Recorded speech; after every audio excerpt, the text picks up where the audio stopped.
Shari Graydon, our guest, her new, it's an anthology of sorts. Yeah. I Feel Great About My Hands, a collection of stories of 41 Canadian women from the ages of 50 to 80-something. All talk about their lives and their challenges, and some have survived amazing things. Lorna Crozier, poet of great renown, I think she's recited this on my show before, but she's married to Patrick Lane, the poet, right? And she calls this her last erotic poem. And it starts, who wants to hear about two old farts getting it on in the backseat of a Buick? In the garden shed, among vermiculite, in the kitchen where we should be drinking Ovaltine and saying no. And it's a delightful piece. In fact, really she was the first one who responded to my email, and I had read that poem, and so she said, would you like it for the book? And I said, yes, absolutely, of course. And not all the women are gifted writers necessarily. No, some of them were not writers primarily. There are historians, there are activists, there are just people who had an interesting anecdote to share. Harriet Lemmer, who's going to be one of the people at the library this evening, just tells a very, very short vignette about perspective gained from her partner when she started to feel invisible. And I won't give away the perspective, but so yeah. But that's part of it. I mean, we as females can twitch and giggle our way through, but it's nice to have a man in your life, or if you're straight, or a woman in your life if you're not, a partner who thinks you're drop dead gorgeous no matter what age you are. I have to say that certainly is a reassuring thing for me. Yes.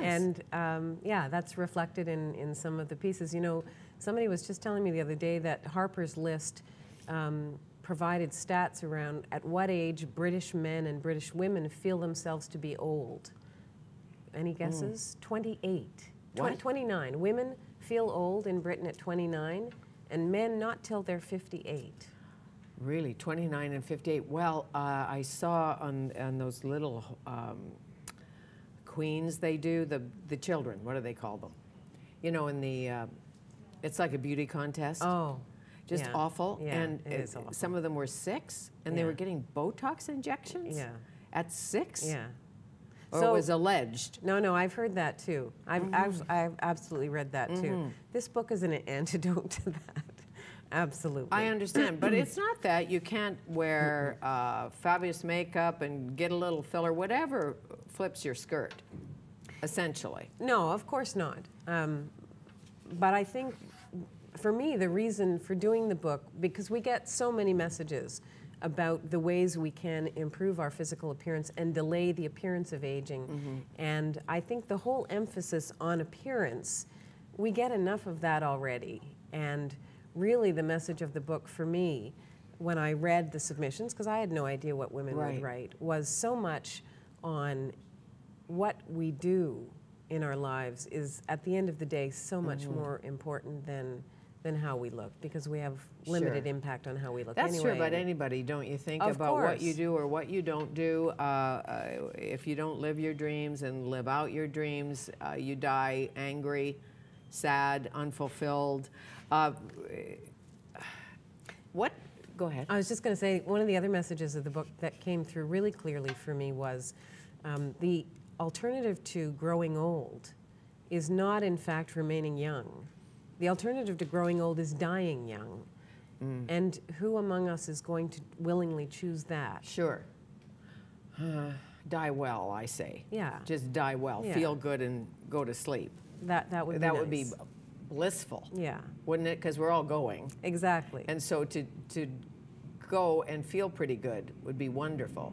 Really. Bonnie Sher Klein has a really interesting piece in the book as well about her experience of becoming disabled, going from this, wonderful filmmaker who was running around doing great work. Edgy filmmaker. To suddenly becoming dependent in a very significant way because of the stroke that she had. And so she talks about disability and aging in a really thoughtful, insightful, and poignant way. That was a beautiful essay. She'll be at the She will she'll be tonight. At the Vancouver Public Who else Library will be there? as well. Bonnie Sher Klein, you, Frances Beulah. Frances Beulah. So is she the one who could remember the social insurance number of her boyfriend? Yes.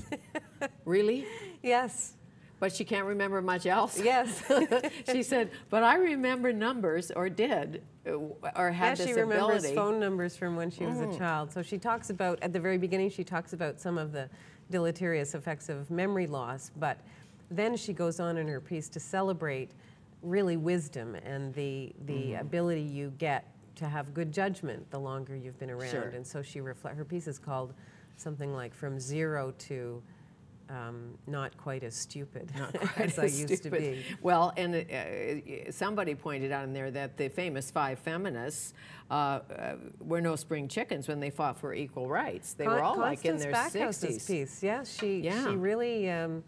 she really lights a fire under us saying, you know, you can't retire on your laurels when you hit 50 or 60 because the women who fought in previous generations were in their 60s and 70s. Exactly, yeah. and there's some talk about cougars and pumas and bears. I don't know. Lynn Coburn's piece is also older very women funny. and younger men, and what's wrong with that? Yeah. Hello.